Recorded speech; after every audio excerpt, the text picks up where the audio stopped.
নমস্কার, Surajit academy YouTube চ্যানেলে আপনাকে স্বাগত জানাই এবং যারা ফেসবুক থেকে দেখছেন আপনাদেরকেও স্বাগত জানাই। এই ভিডিওর মাধ্যমে আপনাদেরকে একটি অ্যাপ্লিকেশন প্রসেস দেখাবো, যেটা কিনা আপনাদের যাদের নাম সাপ্লিমেন্টারি তালিকাতে যাদের নাম ডিলিটেড এসেছে এবং প্রতি শুক্রবার করে যে সাপ্লিমেন্টারি তালিকা প্রকাশিত হওয়ার কথা রয়েছে, সেই সাপ্লিমেন্টারি তালিকাগুলোতেও যাদের নাম ডিলিটেড আসবে, আপনাদেরকে 15 দিনের মধ্যে সাপ্লিমেন্টারি তালিকা প্রকাশিত হওয়ার 15 দিনের মধ্যে আপনাদেরকে ডিএম অফিসে কিংবা এসডিও অফিসে আপনাদেরকে অ্যাপ্লিকেশন করতে হবে। আপনারা যদি আপনাদের নাম রিস্টোর করতে চান, মানে পুনরুদ্ধার করতে চান আপনাদের নাম। অতএব এই ভিডিওতে আপনারা কিভাবে ডিএম অফিসে কিংবা এসডিও অফিসে আপনি কিভাবে আবেদন করবেন তার পুরো প্রসেস বলবো এই ভিডিওর মাধ্যমে। প্রথমত আপনাদেরকে একটা সাদা কাগজে অ্যাপ্লিকেশন লিখতে হবে। কি লিখবেন সেটা দেখাবো এই ভিডিওর মাধ্যমে। সাদা কাগজে আপনারা পেন দিয়েই আপনারা অ্যাপ্লিকেশন লিখবেন। এমনটা নয় যে আপনাকে কম্পিউটারে টাইপ করে প্রিন্ট আউট করতে হবে, না, দরকার নেই। সাদা কাগজে যে জেরক্স যে পেজ হয়ে থাকে A4 পেজ, সেই পেজে আপনারা অ্যাপ্লিকেশন লিখবেন এবং অ্যাপ্লিকেশন লেখার পরে অ্যাপ্লিকেশনের সঙ্গে যে যে ডকুমেন্টস গুলো আপনাকে অবশ্যই অ্যাটাচ করতে হবে জেরক্স কপি, সেগুলো কি কি দেবেন পুরো প্রসেসটা বলবো এই ভিডিওতে। তবে তার আগে আপনাদেরকে রিকোয়েস্ট করব, এই গুরুত্বপূর্ণ ভিডিওগুলি আপনারা শুধু একা নয় অন্যদের দেখার সুযোগ করে দেবেন, অবশ্যই শেয়ার করবেন। যারা ফেসবুক থেকে দেখছেন আপনারাও শেয়ার করবেন, অবশ্যই পেজটিকে সাবস্ক্রাইব করবেন, ফলো করবেন, অন্যদের দেখার সুবিধা করে দেবেন। চলুন আপনাদেরকে দেখাবো কিভাবে আপনারা আবেদন করবেন, পুরো বিষয়টা ডিটেলসে আপনারা বুঝে নিন। অন স্ক্রিন আপনাদেরকে যে অ্যাপ্লিকেশন পত্রটি দেখাচ্ছি, এটা আপনারা সাদা কাগজে A4 পেজে, যেটা আপনারা জেরক্স পেজ যেটা বলেন, সেই পেজে আপনারা পেন দিয়েই লিখতে পারেন, অসুবিধা নেই। এটা যে আপনাদেরকে কম্পিউটারে টাইপ করতেই হবে এমন বিষয়টা নয়। আপনারা সাদা কাগজে আমি যেভাবে আপনাদেরকে বলছি আপনারা সেইভাবে লিখবেন। টু দি ডিস্ট্রিক্ট ম্যাজিস্ট্রেট মানে আপনারা ডিএম অফিসে আবেদন করতে পারেন অথবা আপনারা এসডিও অফিসে আবেদন করতে পারেন। এটা অ্যাকচুয়ালি এসডিএম নয়, এডিএম হবে সম্ভবত, মানে অ্যাডিশনাল ডিস্ট্রিক্ট ম্যাজিস্ট্রেট। সেটা একই ব্যাপার, ডিএম অফিসেই সাধারণত এটা হয়ে থাকে। অতএব আপনারা এখানে এটা লিখে দেবেন ডিস্ট্রিক্ট ম্যাজিস্ট্রেট, এডিএম এবং এসডিও। এবারে আপনারা চাইলে যেখানে যে অফিসে আপনারা জমা দেবেন সেখানেই আপনারা দিতে পারেন। আপনারা যদি এসডিও অফিসে দিতে চান সেক্ষেত্রে আপনারা টু দি এসডিও বলে লিখবেন। যদি আপনারা ডিস্ট্রিক্ট ম্যাজিস্ট্রেটের কাছে দিতে চান তাহলে আপনারা টু দি ডিস্ট্রিক্ট ম্যাজিস্ট্রেট লিখবেন। এবারে আপনি এখানে আপনার ডিএম অফিসের অর্থাৎ ডিস্ট্রিক্টের নাম লিখবেন। যদি আপনারা ডিএম অফিসে জমা দেন সেক্ষেত্রে এখানে আপনি আপনার ডিস্ট্রিক্টের নাম লিখবেন, ধরুন সাউথ 24 পরগনাজ। যদি আপনি ডিএম অফিসে জমা দেন সেক্ষেত্রে সাউথ 24 পরগনাজ লিখবেন। আর যদি আপনি এসডিও অফিসে জমা দেন সাব ডিভিশনে, সেক্ষেত্রে আপনার যেটা সাব ডিভিশন রয়েছে সেই সাব ডিভিশনের নামটা লিখবেন, যেমন কাকদ্বীপ সাব ডিভিশন, এখানে সেটা লিখলাম, এভাবে লিখবেন।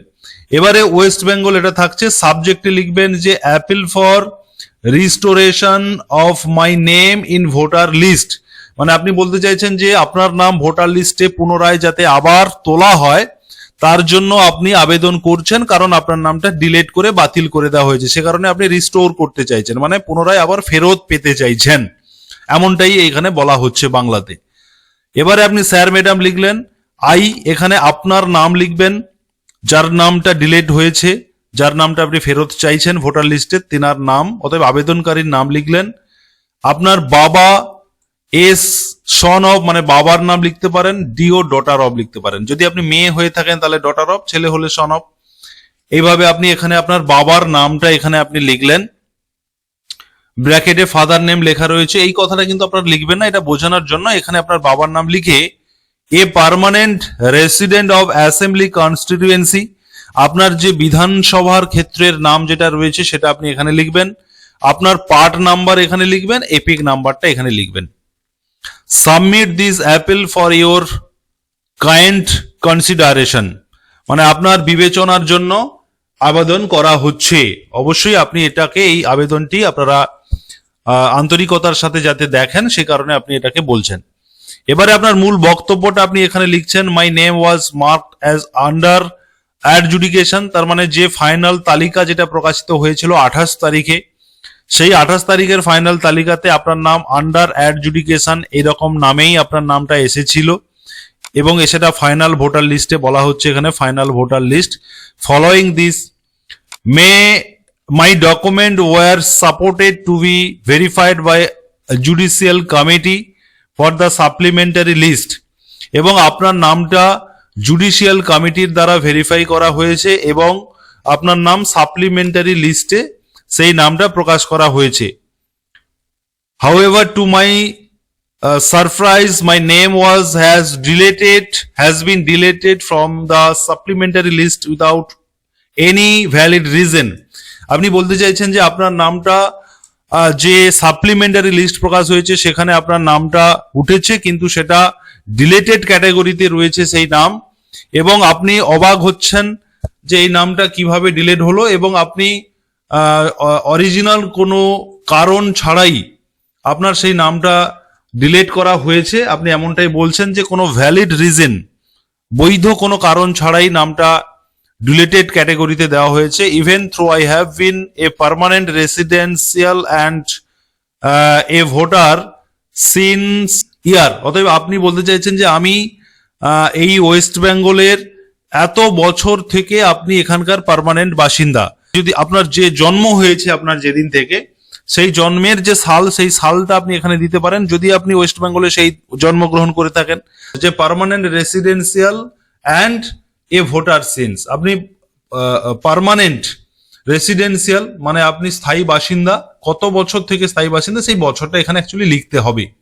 এবারে বলা হচ্ছে therefore request the designated tribunal to kindly review my attached document and restore my name in the electoral roll to protect my right to vote.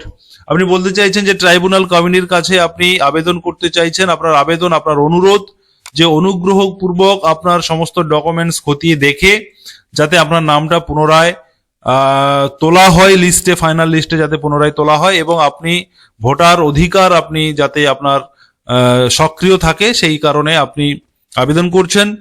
এবং এখানে আপনি আপনার সিগনেচার করে দেবেন, যদি সিগনেচার করতে না পারেন টিপসই দেবেন, আপনার মোবাইল নাম্বার লিখবেন, ডেট প্লেস যেদিন আপনি আবেদন করছেন সেটা লিখবেন।